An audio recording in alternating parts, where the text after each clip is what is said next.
But today we're going to talk about the bloody situation we are all in, which is the corona pandemic situation. And we have to understand that obviously this coronavirus has shaken pretty much the foundations of our social and economic coexistence. Yeah, we started to experience some elements that we never experienced before. So the thing is that we have to understand a little bit what is going to happen. I mean, I can see that everybody's from different countries and the situations are very different.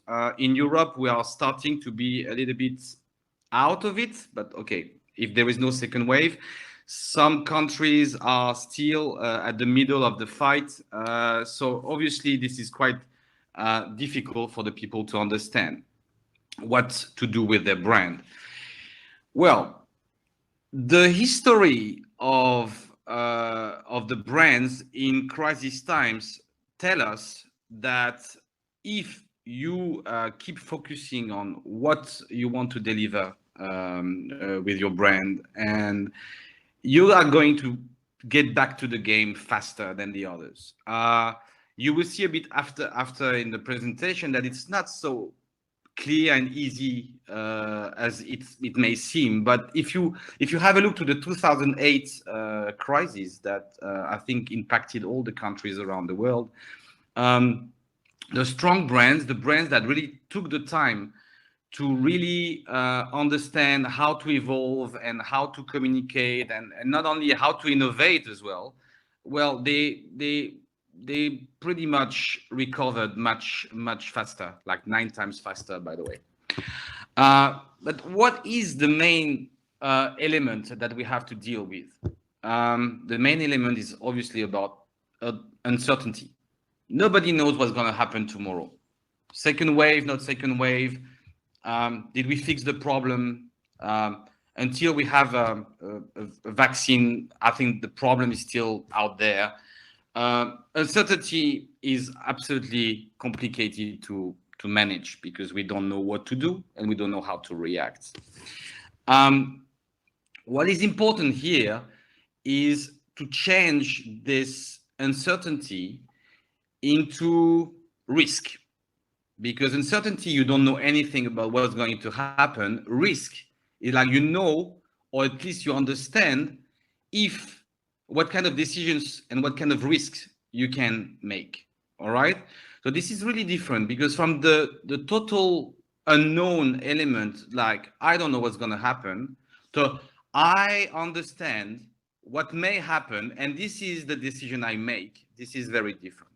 So this is why what we've done in Neon 42, we created a scheme for the brands to really understand how they were able to react and to understand stage by stage.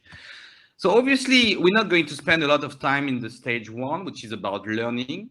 So that was mostly about what we've done and how we supported our clients at the beginning of the pandemic. It's like learning, getting back to your basics and understanding what can be done right now. Stage 2, I still have a few examples that I will show you, is about supporting. Yeah, everybody was sometimes confined, sometimes in dangerous situations,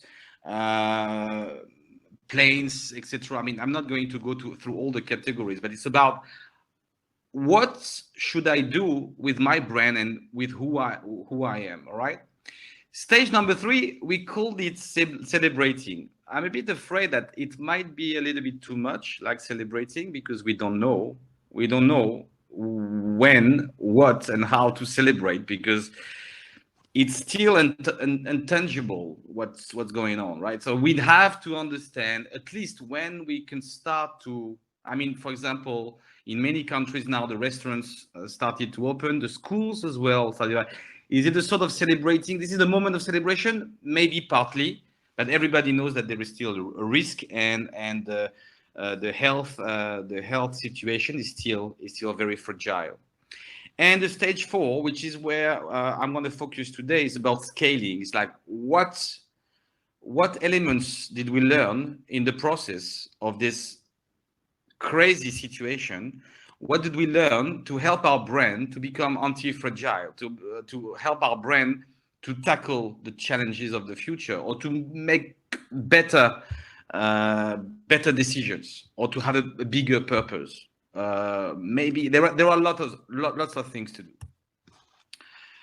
So we are almost in celebrating. Yeah, some brands, they started to say, yeah, that's great, we've done it. I think it's a little bit early.